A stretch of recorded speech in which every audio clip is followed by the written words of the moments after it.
बहुत बड़ा प्रश्न कह दिया इकट्ठे से, क्योंकि थोड़ा थोड़ा तो बदलाव हर क्षेत्र में हुआ है, लेकिन अभी जो मूलभूत समस्या है, गांव के अंदर कुछ लोग अभी भी बहुत खराब जिंदगी जी रहे हैं जी उस पर ऐसा नहीं है कि सरकार ने काम नहीं किया, जी हर सरकार ने किया, जी जी थोड़ा किया, जी ज़्यादा किया, जी लेकिन ज़्यादातर योजनाएं भ्रष्टाचार की बनी चल रही है। हम बेसिक रूप से उत्तर प्रदेश से आते हैं, आज भी शौचालय 12,500 सरकार से सहयोग मिलता है, उसमें भी मुझे नहीं बंद हो पाया, आवास में भी नहीं बंद हो पाया, गरीबों का अनाज तो गरीबों के लिए ही जाता है जी वो आज भी नहीं पहुंच पा रहा है, बड़ी दिक्कत का सामना करना पड़ता है। और हम किसी दल के ऊपर आरोप नहीं लगा रहे हैं, लेकिन आपका प्रश्न ऐसा है तो उसके हिसाब से मैं जवाब दे रहा हूँ कि मैं फिलहाल संतुष्ट नहीं हूँ। जैसे मनरेगा योजना जी गरीबों के नाम पर चलाई गई, आज मैं आपसे ही प्रश्न करता हूँ, मनरेगा में 150 रुपये मजदूरी है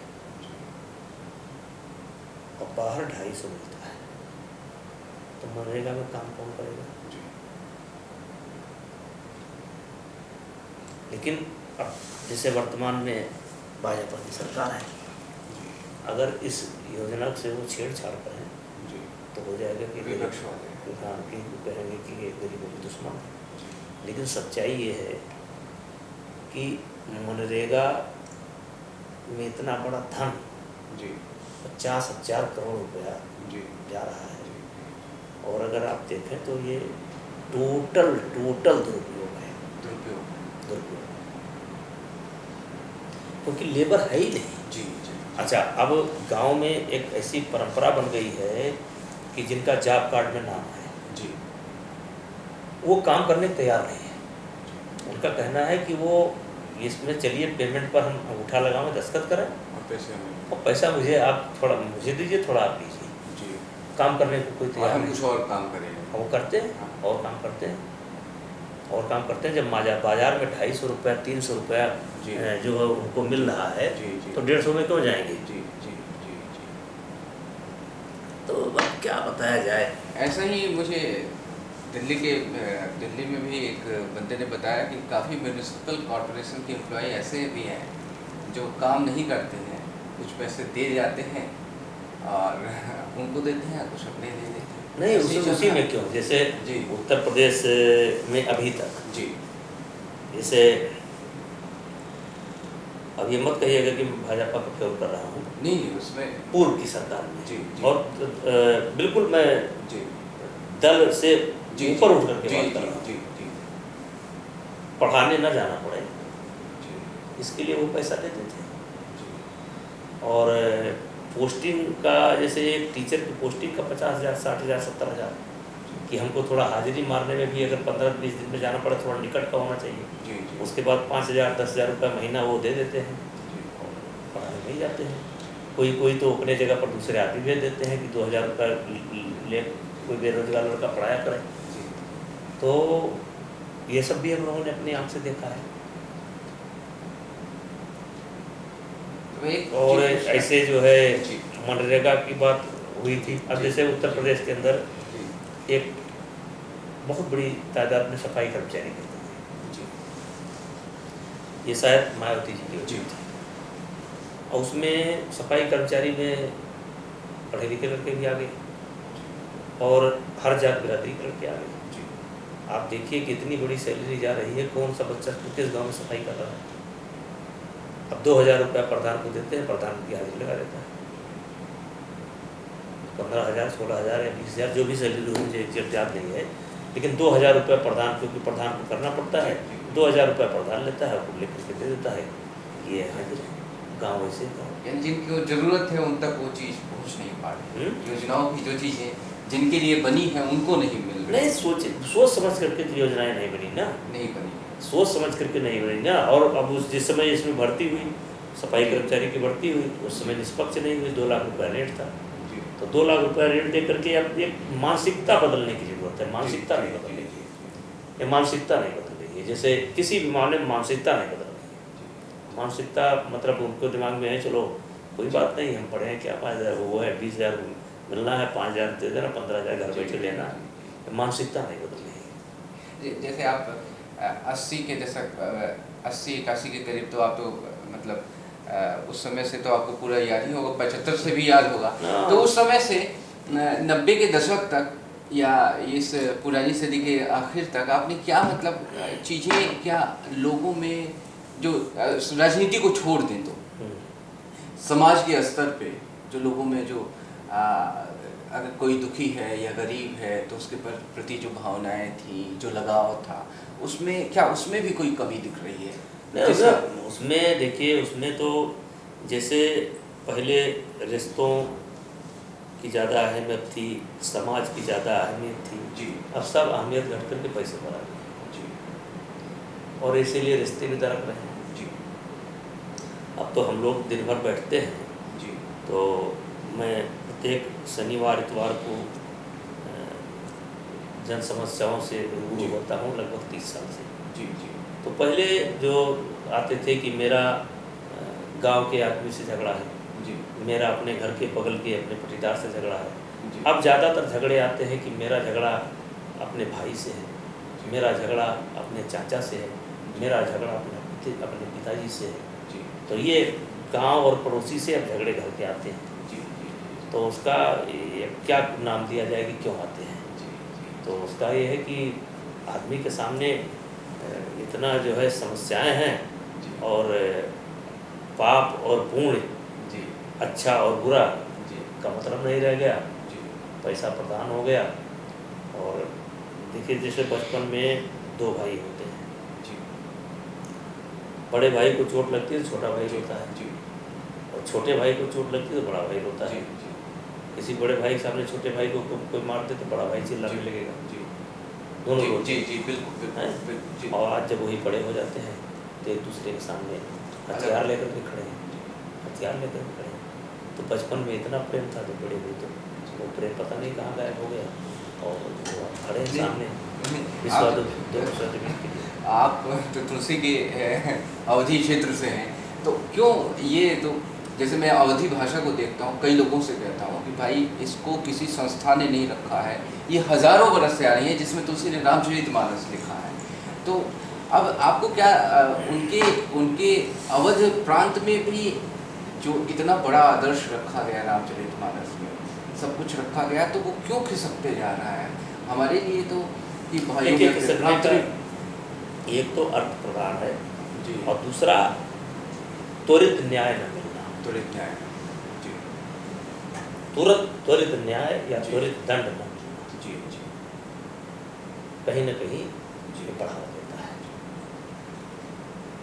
और एक हमारी सामाजिक व्यवस्था को भी जो विदेशियों ने, अंग्रेजों ने समझाया कि जाति व्यवस्था खराब थी, इसको तोड़ा जाए, इसकी वजह से जो मतलब अब जाति व्यवस्था भी जो थी गांव में, मैं ये नहीं कह रहा हूँ कि सब आपस में एक हार्मनी था, एक बैलेंस था, और उसमें जो अपनापन था, ऐसा नहीं था। जाति को तो शोषण पे आधारित अंग्रेजों ने बनाया, कई विचारक मानते हैं कि अंग्रेजों ने बनाया, ऐसी जाति व्यवस्था नहीं थी। देखिए पहले तो टूटते पहले जो है जातीय व्यवस्था भी मजबूत होती थी जी, सामाजिक व्यवस्था भी मजबूत होती थी और लोग लोगों का कहना मानते थे जी, और समाज में दंड देने का प्रावधान था जी जी, और वो कोई मार पिटाई का दंड ही नहीं, एक सामाजिक बहिष्कार का भी जी, स्वरूप होता था कि भाई इनका सामाजिक बहिष्कार कर दिया जाए, इनके खाना खाया जी, जाए, इनके यहाँ हुक्का पानी। जी जी ये जब से गांव के प्रधानी के चुनाव आए जी और प्रधानी में जब से पैसा आया, जी पहले प्रधानी जो है प्रतिष्ठा का पद होता था, जिसको पैसा जी होता जी था। जी जी जी जी जी तो जी। ये प्रधानी आया जी और प्रधानी में पैसा आया, जी मनरेगा मनरेगा जी जी इसने मारा सारे सामाजिक ताने बाने को ध्वस्त कर दिया। मतलब ग्रास रूट तक इसने बर्बाद किया, इसने बर्बाद कर दिया। क्योंकि अब अगर मान लीजिए समाज को किसी ने बहिष्कार करके रखा हुआ है, जी जी हैं जी। इससे 6 महीने के लिए नहीं बोलना है, जी थोड़ा जी वो करना है, जी जी तो एक आदमी नहीं बोलेगा तो जी। दूसरा जो प्रधानी चुनाव लड़ने वाला गया भाई तुम्हारे यहाँ मैं सबसे पहले खाने वाला हूँ और बनाओ कहाँ है। हाँ, मैंने देखा, अपने करीब से देखा है कि जिसको गांव बहिष्कार कर देता है कि चलो गलत काम किया है, इसके यहाँ कुछ नहीं बोलेगा, वो तुरंत प्रधानी चुनाव में सब कर गए सब। नैतिकता का अच्छा लगा। हेलो, छोड़ो यार। तो मैं इससे इधर ये जानना चाहता हूँ कि साहित्य में भी आपका काफ़ी वो रहता है, इंटरेस्ट रहता है, तो कौन से कवियों को या लेखकों को या नहीं, मेरे अच्छे लगते हैं? देखिए ऐसा है कि साहित्य से तो अच्छा तो मुझे सब लगता है, हाँ, लेकिन जैसे बचपन में दिनकर जी जी की कविता से मैंने बहुत प्रेरणा ली है, सबसे ज़्यादा जी। मैंने दिनकर जी की कविता से जी प्रेरणा ली जी है। वैसे तो गोस्वामी तुलसीदास जी की भी कई पत्तियाँ हैं, उनसे प्रेरणा लेता हूँ, जी। लेने लायक है, लेकिन मैं स्वयं जी सबसे ज़्यादा दिनकर जी की एक कविता है, सच है विपत्ति जब आती है, रसमस्ती के कुछ अंश है। जी सच है विपत्ति जब आती है, कायर को ही दहलाती है, सूरमा नहीं विचलित होते, पल एक नहीं धीरज होते, संकट का चरण में बैठते हैं तो आपत्ता से चलते हैं। इसकी 10-20 पंक्तियों को मैंने अपने जीवन का सूत्र माना जी और इसके सहारे मैं बहुत बड़ी जी। बड़ी लड़ाई लड़ा। जी जब मन टूट जाता था, कमजोर हो जाता जी, था, तो जी, ये जी। पंक्तियों को जी गा करके और पढ़ करके फिर ऊर्जा पा जाता था।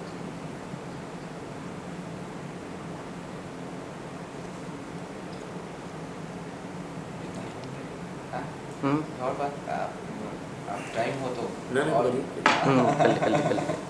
तो एक आप में एक अद्भुत चीज़ ये देखने को मिलता है कि आप राजनीति में मतलब मेंबर ऑफ पार्लियामेंट हैं, सांसद हैं, इसके साथ ही साथ जो आपकी जो बहुत बड़ी खूबी है कि आप कुश्ती में भी आपका पूरा अभी भी उतना ही इंटरेस्ट रहा है, साहित्य में भी रहा है। तो वैसे अगर आपको पूछें कि आपका सबसे प्रिय चीज़ क्या है, साहित्य है, कुश्ती है या राजनीति, क्या चीज़ प्रिय है? अगर चुनना पड़े तो आपको क्या सबसे प्रिय लगेगा? आप मतलब अपना इसको शर्तों में मत बांधिए। हाँ देखिए, सर्वांगीण विकास के लिए सब जरूरी सब जरूरी है जी। और एक्सरसाइज तो मुझे बचपन से शौक था। जी जी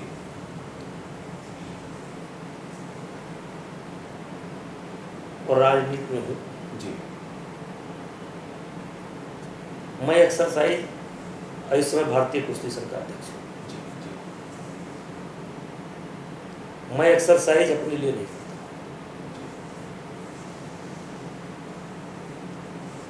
मेरा उद्देश्य है कि मुझको देख करके कुछ लोग प्रेरणा लें। मैं पहले से भी करता था, लेकिन जब से मैं भारतीय कुश्ती संघ का अध्यक्ष बना जी तो मैंने अपने खिलाड़ियों से प्रेरणा ली, जी उनके जीवन शैली से मैंने सीखा और दुनिया के तमाम देशों में आने जाने का मौका मिलता है।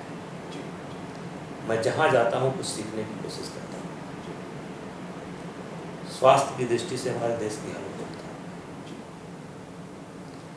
कुछ चंद लोगों के ये जो अच्छे कपड़े और अच्छे स्वास्थ्य, जी अगर असली स्वास्थ्य की स्थिति देखना है तो गांव में जाना पड़ेगा जी और दलित बस्ती में जाना पड़ेगा, मलिन बस्ती में जाना पड़ेगा, तब हमको पता लगेगा कि हमारे देश के स्वास्थ्य की स्थिति क्या है। तो आज जैसे मैं 5 बार मैं सांसद रहा, जी एक बार मेरी पत्नी भी सांसद है, हजारों की संख्या में रोज लोग हमको मिलते हैं। जी अब तो व्हाट्सएप और फेसबुक। ट्विटर फेसबुक का भी जवाब जी फॉलो करते हैं, जानकारी चाहिए। जी तो कहीं ना कहीं जब मुझे कोई देखता है या मुझे एक्सरसाइज करते देखता है या मुझे जो है बैडमिंटन खेलते देखता है, तो उसके मन में जरूर एक जिज्ञासा पैदा होती होगी कि राजनीति करते हुए व्यक्ति कैसे इतना समय निकालता है। और इसीलिए मैं करता भी हूँ जी। वैसे तो मुझे करना था जी।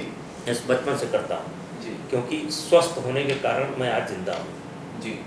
मेरे बचपन में कम से कम 2-3-4 बार ऐसे अवसर आए कि अगर मैं पूर्ण स्वस्थ न होता या बिल्कुल फिट इंसान न होता तो मैं आज जिंदा ही नहीं होता। मुझको जान बचाने के लिए नदी तैरना पड़ा जी। मुझको जान बचाने के लिए ट्रेन से कूदना पड़ा, मुझको जान बचाने के लिए मकान में कूदना पड़ा, मकान जंप करना पड़ा, 2-2 4-4 किलोमीटर भागना पड़ा। वो सब दौर हमने देखे हैं। जी। तो मैं ये मानता हूँ कि अगर मैं स्वस्थ न होता जी। तो मैं आज जिंदा ना होता। जी। तो आज जो ये है इसका कारण ये है कि जैसे मैं प्रत्येक रविवार को जी। लगभग 700 छोटे गरीब बच्चों के साथ नाश्ता करता हूँ। 700 बच्चों के साथ नाश्ता करता हूँ।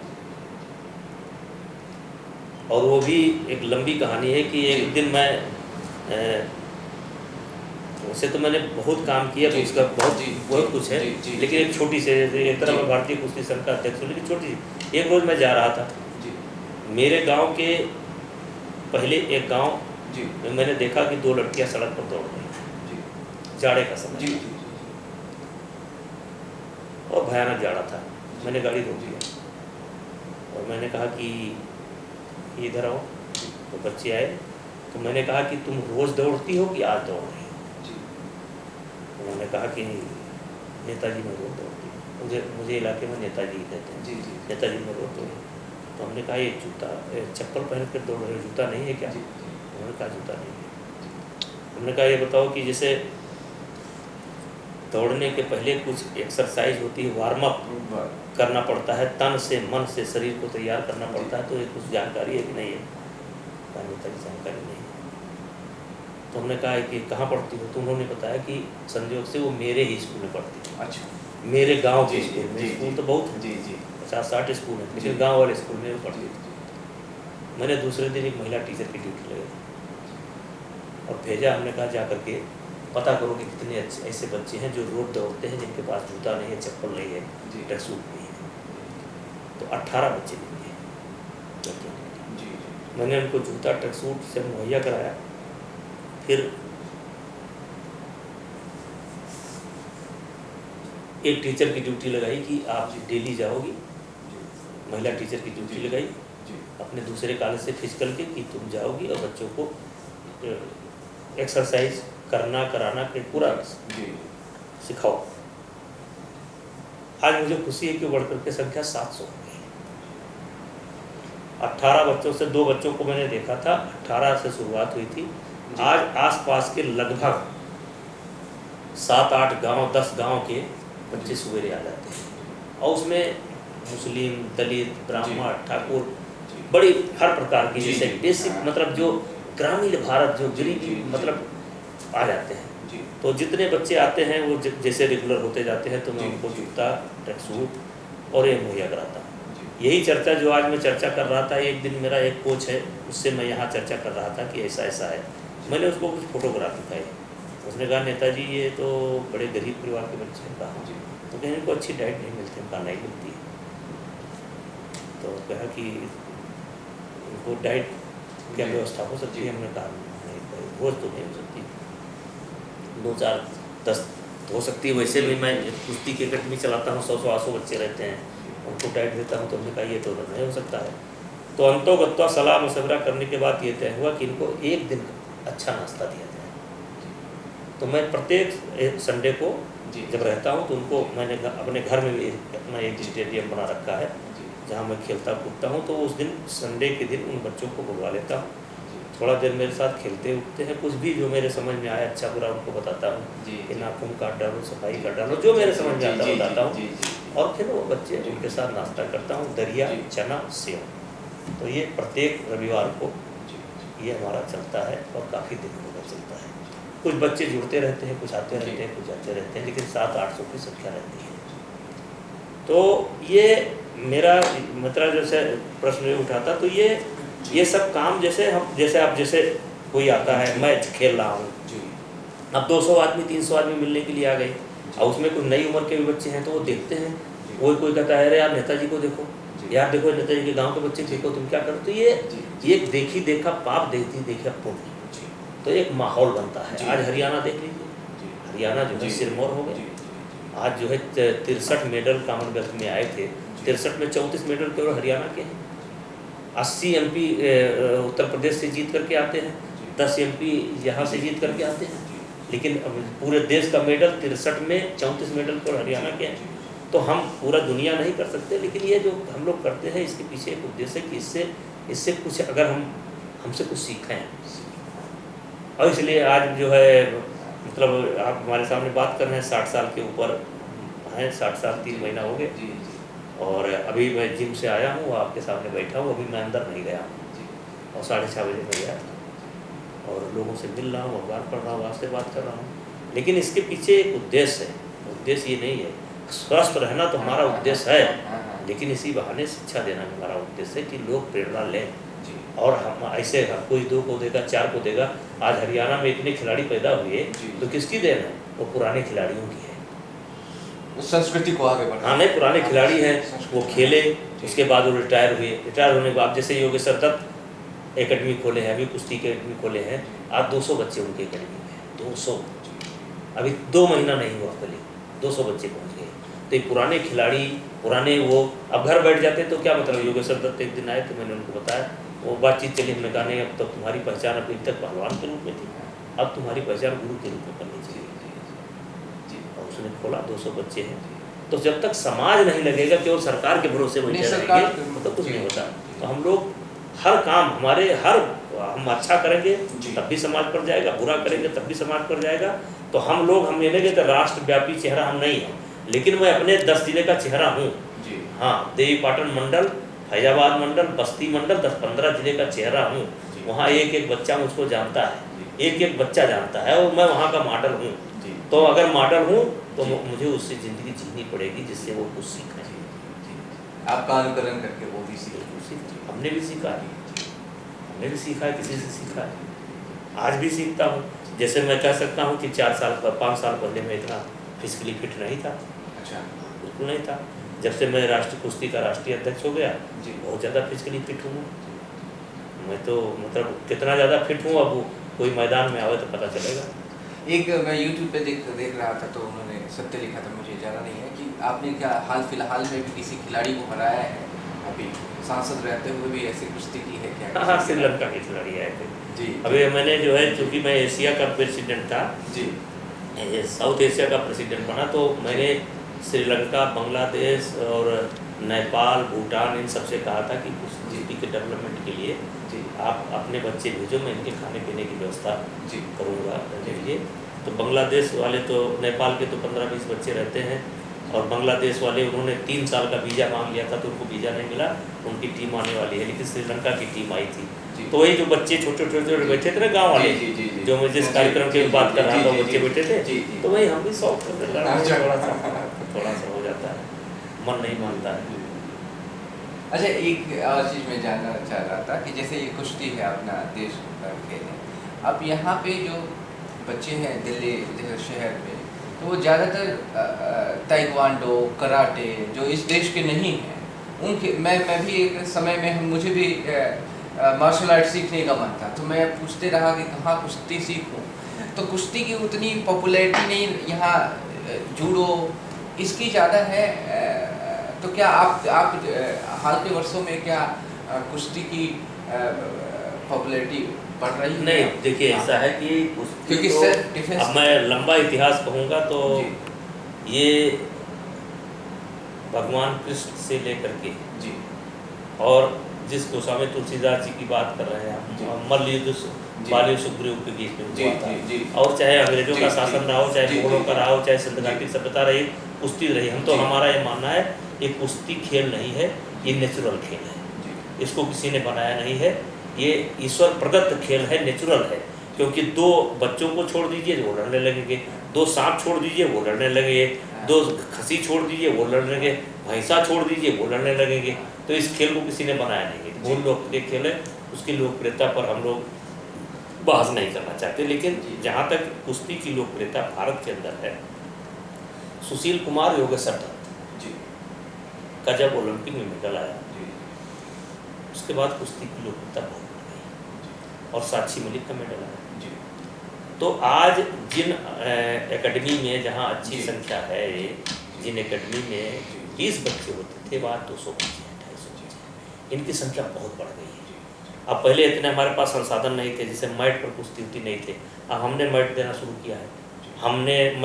किया है, जैसे जिस मैट के लिए तरसते थे हमारे पास भी लीग वगैरह कराए तो कुछ पैसा आया, तो हमने कहा कि इस कुश्ती को बढ़ावा देने के लिए तो मैंने पूरे देश की जितनी यूनिट है सबको मैंने कह दिया कि आप जगह मुझे दिखा दो, फेडरेशन हमारी हर जगह दिखा दे कि मैं लगाऊंगा कहाँ, आप मुझे जगह दिखा दो, मैं आपको फ्री मैट दे रहा हूँ।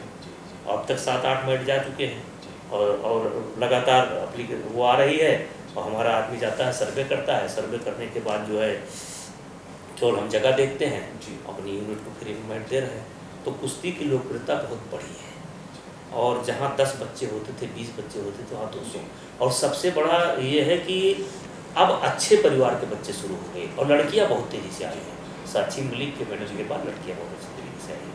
रहा सवाल ये ताइक्वांडो या तो देखिए, हम तो हमारा ये मानना है कि किसी भी आदमी को कोई ना कोई गेम खेलना चाहिए, कोई गेम जरूर खेलना चाहिए जिसमें थोड़ा शारीरिक श्रम हो, पसीना निकले, फिजिकली थोड़ा हलचल हो, कोई भी गेम खेलना चाहिए। अगर मैं किसी ऐसे स्थान पर पहुंच जाऊं कि मेरे कहने से कानून बन जाए तो मैं पहला कानून बना दूं कि बुजुर्ग, बीमार और को छोड़ करके हर व्यक्ति को खेल कंपलसरी कर दिया जाए, घंटा 2 घंटे के लिए, और हर गांव में व्यवस्था होनी चाहिए। हर गांव में खेल के मैदान छूटे से सब कब्जा हो गई।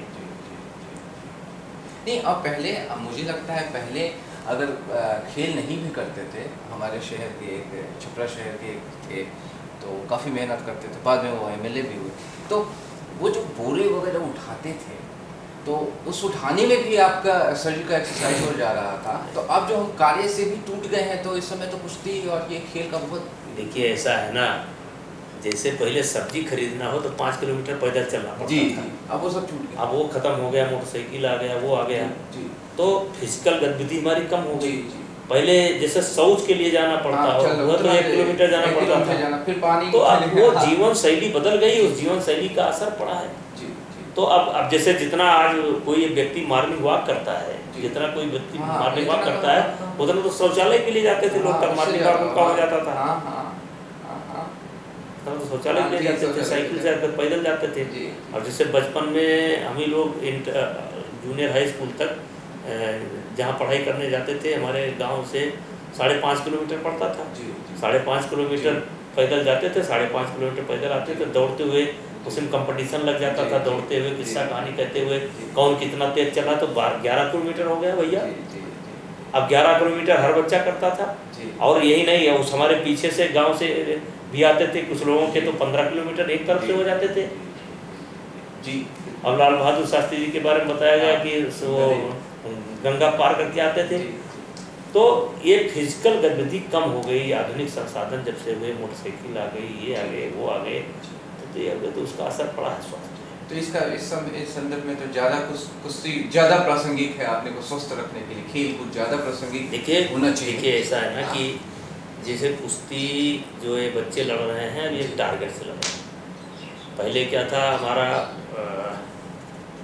पहले ये शौक से हुआ करता था कि हमको स्वस्थ रहना है हमको, अब ये हमारा टारगेट हो गया है। हमारे बच्चे आज ओलंपिक में मेडल चाहते हैं, हमारे बच्चे आज इनकी भूख बढ़ी है। अब हम इसको केवल इस नाते नहीं चाहते हैं कि हम बल्ला फुला करके घूमें और लोग हमको देखें। अब हमारे खिलाड़ियों का मनोबल है बड़ा है कि हमको ओलंपिक का मेडल चाहिए, हमको एशिया का मेडल चाहिए, एक टारगेट लेकर के करते हैं। लेकिन मेरा मानना है कि हर व्यक्ति को कोई भी खेल हो, देसी विदेशी कोई जिसमें फिजिकल गतिविधि हो, जोड़ना चाहिए। जैसे एक मैं कुश्ती की परंपरा मुझे अब आपसे बात करते हुए याद है कि मैं बहुत छोटा था तो शहर में एक शिवरात्रि का मेला लगता नाग था। पंचमी को हद हाँ, होती थी नाग तो उसमें हमारे एक चचेरे भाई थे, वो भी कपड़ा उतार दिए, कह रहे कुश्ती हो रहा है तो मैं भी जरा आजमा हाँ, लूं नाग कि हाँ। पंचमी के दिन कुश्ती कबड्डी जी, एक तो दूसरे आप क्या को- अभी भी ये गांव में परंपराएं हैं नहीं, इस तरह? कम। कम।